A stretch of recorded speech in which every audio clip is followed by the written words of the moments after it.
Okay, so I've come up with 40 ideas that you can do over summer, and I've wrote them all down here so they're not repetitive. I've actually thought about every single one that I've put down. The first kind of 5 are kind of things to do when you're getting ready for summer. I guess some of us have already started it if you've just finished your exams. So number 1, I've got make a bucket list, kind of like this is, but basically just write down things that you want to do for summer. Like just have a list up, like write it down with your friends, even plan like a date with your friends to just write down everything you want to do over summer. You can make it pretty as well, like it doesn't just have to be a list like this. Next is to make a scrapbook, but if you're not that creative and you don't really want to spend time sticking everything down, I've got one of these which I've been building through for literally months, for every summer. So literally just invest in one of these. I got this from TK Maxx, such a good memory thing, like I can't wait to show my children that. Okay, and then number 3 on the list is to buy a disposable camera. You can get those quite cheap from Amazon and just record your summer. It's kind of similar to the scrapbook where you record your summer, but just digitally. Number 4 probably should have been in first, but it's just make a vision board of what you want your summer to look like. I've actually got one right here which is being hidden by my bookcase, so I'll just show you quickly. Your vision boards do not need to be in like a fancy frame or anything though. Okay, and then number 5 is actually one I've never done before but I really want to, which is to make bikini boxes, like with your friends, just paint bikini boxes. I mean, it's quite like a niche idea, but it would be fun and it's something to do socially. And then number 6, which I actually did find online, was to make like a bingo. You write something in each box of what you want to do over summer, and then when you do it, you cross it out. And you can make it like a competition with your friends on who can complete everything they want to do over summer first. And then number 7 is camping with friends. You can do this either at an actual campsite or you can just do it in someone's garden, because it's pretty much the same thing, it's just sleeping outside. If you do go to a campsite, then it's most likely that there'll be like a pool or a lake, no, not a pool, like a beach or a lake nearby. So for number 8, it's go to a local-ish beach/lake to go swimming, because that's always nice on a hot day out, preferably. When the UV's high, you can tan by the beach, you can swim in it. Number 9 links to that as well, which is just paddleboarding.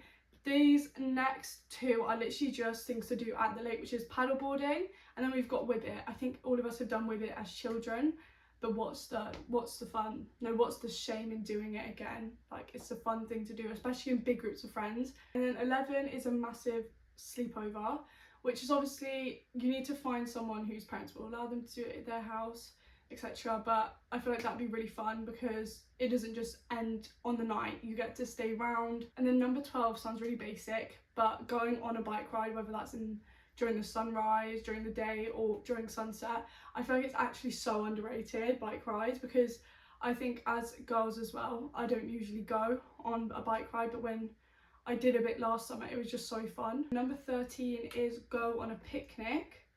I don't know if that's the right way to say it, to go on a picnic, but maybe like go out for a picnic. This can be with friends, with a partner, with family. I feel like it's always nice when the weather's nice out. You don't always want to be inside going to like a restaurant or something. Sometimes you just want to be sat out on a picnic blanket eating things from M&S. And then number 14 is a spa day, especially if you've had exams this season. You deserve to like treat yourself for a day out to a spa. Then for number 15, which adds on to the spa day, is get a facial and massage. Just make you feel less stressed, and it's just a treat for you, which there's no harm in that. And then 16 is always a good one. It's go to a concert, whether that's with your friends, by yourself, with your family. It really doesn't matter who you go with, but just go to a concert, whether the artist is big or small. And then number 17 is write a letter to yourself for the end of summer. So just at the start of summer, write a letter about where you want to be by the end of summer, what you want to do and stuff like that, and then you can open it at the end of summer and see how far you've kind of come, which I think is always a good idea, because it shows you, like, even though it doesn't feel like it, how much you've grown as a person, even over if your summer's like 6 weeks long. Number 18 is just a classic, go on a Crocs sunset walk.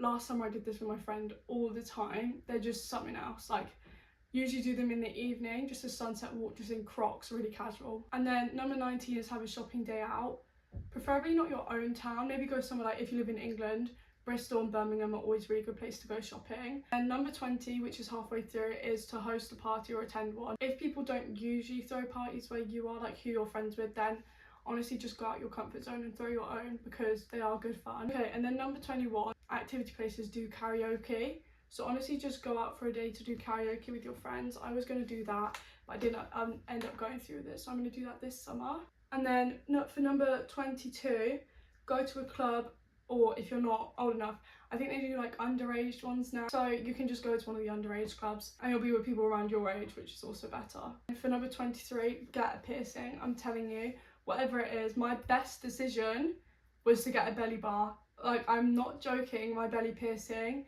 has made me feel 10 times more confident about my body. I'm not just saying that. If you're going to invest in something, a belly piercing, I promise it's the best thing that I've done. Obviously not in general, but just like to my body. Then number 24 is have a girls' night in. Like, rather than going out and partying and stuff, literally just have your girlfriends round, so it's more on like a deeper, more connected level. This can be like a games night, doing Monopoly, Cluedo, Uno, whatever. But I did this once during winter time actually, and it was just so much nicer than just going out. It's actually nice to have a deeper time with your friends as well. And then for number 25, start doing vlogs, because if we're being honest, summer can get a bit boring. Even just putting your camera out and making yourself do something more makes it more fun.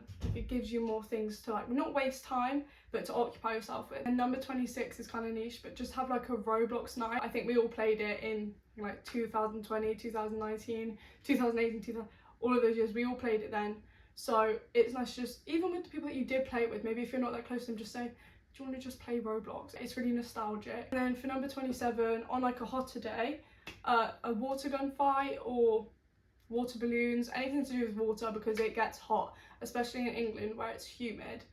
That's the worst bit, it gets so humid. And number 28 and 29, they usually come as a pair from where I've kind of gone, but an escape room and laser tag, you can do this with a partner or with your friends, literally anyone. It's such good fun, especially if you're really competitive. Number 30, this doesn't sound that fun, but I promise you it is. Just get a summer job, because you will get bored over summer and you want something that can occupy your time but also get you paid. Like, start that job, sign up to, even if it's like an ice cream shop, that's enjoyable to work at during summer especially, and it just gives you an income to do all the things you want to do over summer. Or if you can't actually start a job, maybe you're too young, start doing like little side hustles, selling on Vinted, walking people's dogs, babysitting, just stuff like that. And then number 31 is have a sporty day out, which sounds weird, but I mean like tennis. Like, book a tennis court and play tennis with your friends. I think this is also good if you're like competitive, because it's just fun to play, do you know what I mean? And it brings out that competitive side of not just you but also your friend. Number 32 is go to a theme park. I did this in winter, but I wish I did it in summer as well, because that's so fun. But I went to Thorpe Park, but like a theme park like Thorpe Park, Alton Towers, those kind of ones. They're such good fun, especially if you like rides, but even if you don't, it gets you out your comfort zone. And 33, I think this is very popular with people who have just finished exams as well, is festivals. Like, I think the most popular ones in the UK are Boardmasters, Boom Festival, something like that, Reading. I wouldn't be able to tell you much more because I'm only going to Boardmasters, but just festivals. Book a festival, do it. I'm guessing your friends will be, so you should as well, whether it's the same one as your friends is, or just experience it, go there. And then number 34 is to watch the sunrise one day. The reason why I put this as one, it's pretty boring, but what I meant is like, because you have to kind of book a day out to wake up that early to watch a sunrise in summer, because sunrise starts at like 5 AM during summertime. So you're going to want to pick a specific day to actually wake up that early. Number 35, I put plan a small getaway with your girlfriends or boyfriends if you're a boy. Just to get away, even if it's like somewhere really close. Like, I'm not saying all of a sudden book somewhere to like Marbella. I'm talking about like, I don't know, Centre Park. Just stuff like that. Plan a tiny holiday where you can go for like 2 days, or if you're wanting to go out, like go for a full week somewhere. 36, this used to be really popular on TikTok, but a cocktail theme night. So I've seen ones where it's like bring cocktails of your ex, bring cocktails, colour, just ones like that where you have fun and people show up with different kind of cocktails which they decorate. And then number 37, I picked start a new hobby, which sounds really like broad, but I mean, pick up something new this summer to see if you like it. Like, even something as reading, something like that. Just pick up something where you can just see if you like it over summer. Experiment, because this is the time that you've got off from school, from work, so do something with it. See if you like something new, just experiment. And number 38 is a photo shoot, whether this is kind of with your friends just jokingly, or actually book a photographer. Like genuinely, just do it. I mean, I haven't, but I'm sure it'd be great fun. And then 39 is more of like a tip, which is just don't spend every single night inside, because you deserve to go out and have fun. And although some people's idea of fun is just staying in, I mean, I'm guilty of that, at least go out just one night over summer, even if that's it. Take one night to enjoy yourself and get out of your comfort zone and be extroverted, and then all the other nights you can stay in. And the last one on the list is Just Dance. I think we all did this when we were little, but it's actually good fun to just put it on and dance with your friends. But that is the end of my video. I hope those kind of helped. I'm glad I managed to post this right before summer so that you guys have kind of an idea of what you want to do. Have a good evening, morning, night, wherever you are.